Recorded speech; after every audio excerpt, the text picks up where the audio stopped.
Hi, everyone. Please allow me to make a speech in a more academic way, and I'm going to talk about two aspects of how I understand today's theme flux by analyzing a poem of the Austrian poetess Ingmar Bachmann. You can read the English translation on screen, and I will read the German for you. Okay. Sind hier Ortshäuser grün, tritt ich noch in ein Haus. Sind hier die Brücken hall, geh ich auf guten Grund. Ist Liebesmüh in aller Zeit verloren, verlieh ich sie hier gern. Bin ich nichts, ist es einer, der ist so gut wie ich. Grenzt hier ein Wort an mich, so lass ich grenzen. Liegt Böhmen noch am Meer, glaub ich dem Meeren wieder. Und glaub ich noch am Meer, so hoff ich auf Land. Bin ich's, ist es eine jeder, der ist so viel wie ich. Ich will nichts mehr für mich, ich will zugrunde gehen. Zugrund, das heißt zum Meer. Dort finde ich Böhmen wieder. Zugrund gerichtet wach ich ruhig auf. Von Grund auf weiß ich jetzt, und ich bin unverloren. Kommt her, ihr Böhmen, alle Seefahrer, Hafenhuren und Schiffer unverankert. Wollt ihr nicht böhmisch sein, Illyrer, Veroneser und Venezialer alle? Spielt die Komödien, die Lachen machen und die zu weinen sind. Und ehrt euch 100-mal, wie ich mich ehrte und Proben nie bestand. Doch habe ich sie bestanden, ein und das andere Mal, wie Böhmen sie bestand und eines schönen Tags ans Meer begnadigt wurde und jetzt am Wasser liegt. Ich grenz noch an ein Boot und an ein anderes Land. Ich grenz, wie wenig auch, an alles immer mehr. Ein Böhmer, ein Vagant, der nichts hat, der nichts hält, begabt nur noch vom Meer, das strittig ist, Land meine Wahl zu sehen. Okay, so this poem is titled Bohemia Lies by the Sea. It's a declarative title, very powerful and allows of no doubt. But we know that in reality, Bohemia is actually an inland region, which is very far from the sea. So this poem is actually about somewhere between land and sea, or rather to say it is about somewhere, or creating somewhere out of nowhere. So accordingly, the first aspect I want to talk or unfold through this poem about flux is a change, but it's a qualitative change, a shift. In the first 4 paragraphs, we can find the reborn of a brand new me. It's an individual shift. I step onto a land of reconciliation. Its houses are green, its bridges are sound. Even if love's labor's lost in everywhere, I'll gladly lose it here. So we can see that the pain caused by the substitutability of love has receded, has gone. So the poetess put it in this way. She said that if it's not me, it is someone who is as good as me. Or if it is me, it is anyone as worthy as me. So this poem was written after a trip to Prague in the winter of 1964, when Bachmann just ended a passionate relationship with the Swiss writer Max Frisch. And along with a love affair with the very famous Jewish poet Paul Celan before, these two relationships made her mentally exhausted, and she must rely on drugs to relieve severe depression. We can see here that through this healing tour, the poetess rediscovered herself. She is completely indifferent, as if entering a state of selflessness. She wrote, "I want nothing more for myself. Obviously, we can find a shift here, a shift from individual obsession to collective sharing. But this desireless state is still not the final answer. Okay, sorry. This poem is full of tension between redemption, between degradation to redemption. When is Bohemia seen again? Exactly when I give up obtaining love, when I absolutely hit the lowest point of my life, when I when I erred and never withstood the trials. But this is also the time when I wake up from my grave, and from deep down, I know I am not lost. This is a more obvious shift from individual to collective in the 6th paragraph. The poetess calls for all those who are frustrated, lost, and perishing, just as her, to gather together. Seafarers, stockhorns, and ships unanchored, as long as they supplant their original selves, a land with hope, Bohemia by the sea, will be seen again, will become their common new home.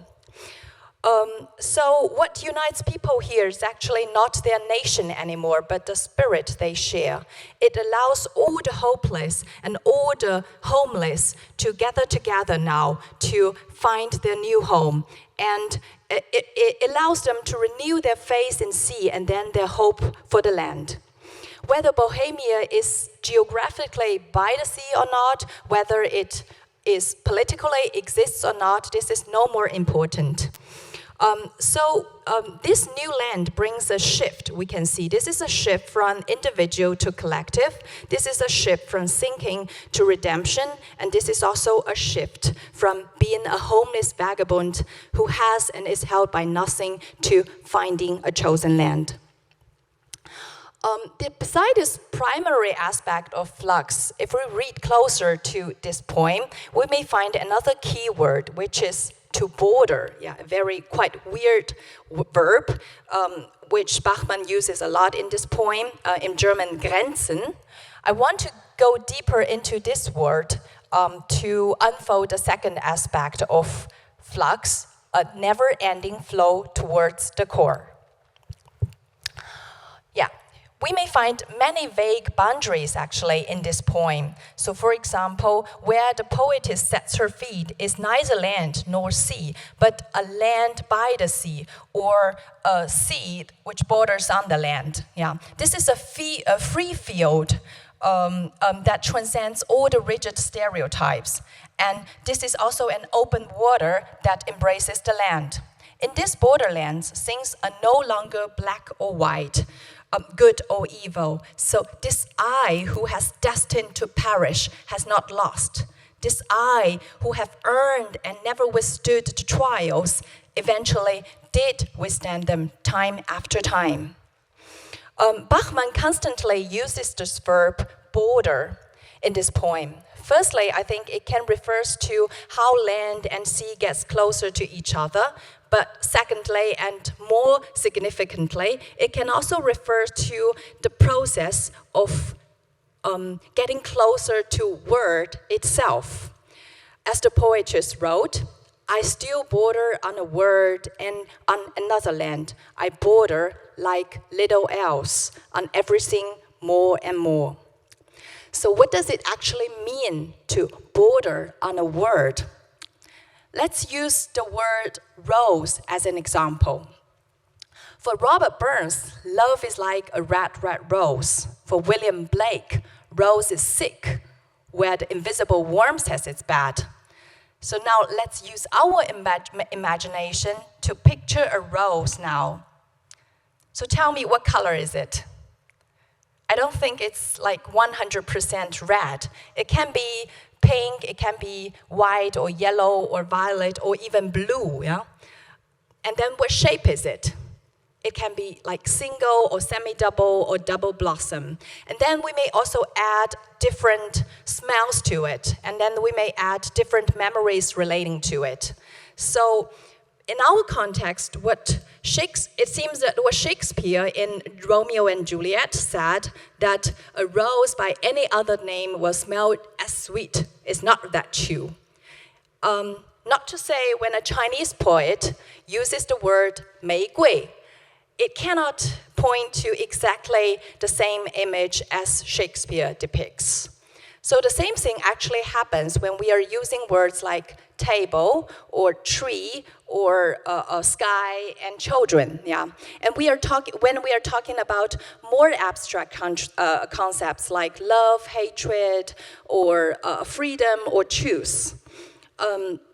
And then when we combine these concepts together, combine these words together, even a very simple sentence, for example, like, I try to seek the truth of love through a rose, can be very, very ambivalent.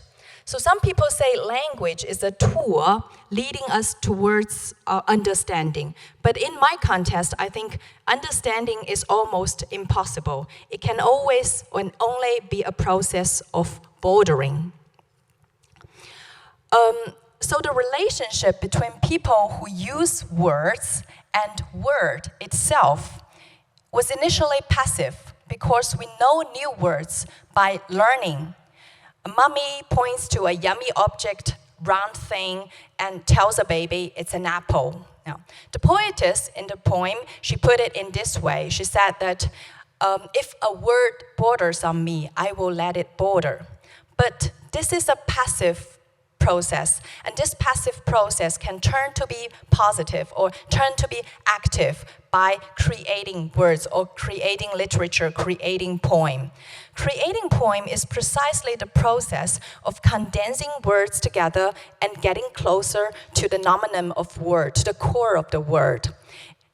That is to say, starting from bordering on one word, it will eventually lead us to bordering on everything more and more. Starting from language, and we are now moving towards logos. For poets, this is also the process, this getting closer process, is also the process of confirming their own existence and creating a poetic new world. What I want to emphasize here is that this process is always to border rather than to reach or arrive something at the end. By weaving words together, the poet calls different things and then bring them together, bring them closer to each other. But this calling is only possible when he respects and also admits the uncallable thing or uncallable mistress existence of world. That is to say, when you are writing a poem, you should shelter the uncallable, the unspeakable, or the unreachable core of the world by putting it or keeping it in the darkness or in silence. So creating poem is like the process that on one hand you try to border the speakable, and on the other hand, you try to guard the unspeakable. So this is an ongoing status of flux. It is a never-ending flow towards the core. But I think most people in modern society probably won't be satisfied with this status because we get on a train because we want to reach a destination, and we go to a university, you want to graduate from it, you make an investment, you want to benefit from it. So a destination, a goal, or an end, this is like in a target and an efficiency-oriented society, this is almost becoming a must. So probably I think the status of shifting or changing won't be so unfamiliar for all of us in a high-speed society. But this endless changing without reaching or without arriving is definitely not a desirable status. But at least in this poem, the poet tells us that the redemptive power or the ultimate core, the ultimate hope, was hidden in somewhere which is way beyond our reaching, or at least it is way beyond being reached through our own strengths. But this fact doesn't weaken our ability to border it. So this brings us to the last question. Where does this power come from? The concept of Bohemia Lies by the Sea comes from Shakespeare's play, The Winter Tale. It's a story about making mistakes, getting lost, and finding self turning around at the end. So in this play, Bohemia by the Sea is an idealistic place where the doomed tragedy in the first 3 acts suddenly reversed to a comedy with reconciliation in the 4th act. Similarly, in the poem, we can also find this tension between redemption and degradation. But Bachmann hasn't, directly mentioned Shakespeare's The Winter Tale in her poem. Yeah. But she left all the shadows of Shakespeare's comedy scattered everywhere. So, for example, we may see that Illyria in the poem is the place where the 12th nights take place, the story of 12th night takes place, and Verona and Venice respectively refer to the 2 gentlemen of Verona and the merchant of Venice. So all these 3 comedies depict the story of the turmoil of love and friendship, and also the final triumph of love. However, this poem is not like a mere homage just to Shakespeare. Bachmann puts Bohemia by the Sea from Shakespeare's ideal land to a modern context. Ever since the 19th century, we know that the word Bohemia has represented a group of unconventional artists who has pursued spiritual freedom and are not bound by rigid rules. So we may associate, for example, with Mabouer by the French poet Arthur Rimbaud, or Bohemian Rhapsody, by the British rock band Queen, right? Bohemia becomes a way of existence, we may say, that embraces all possibilities, neither belonging to the sea nor to the land, neither virtual nor completely real. When this poem is written in the 1960s, it can be a political metaphor alluding to the hope of some intellectuals that 2 seemingly opposing political systems might finally getting closer in peace and then eventually reconcile.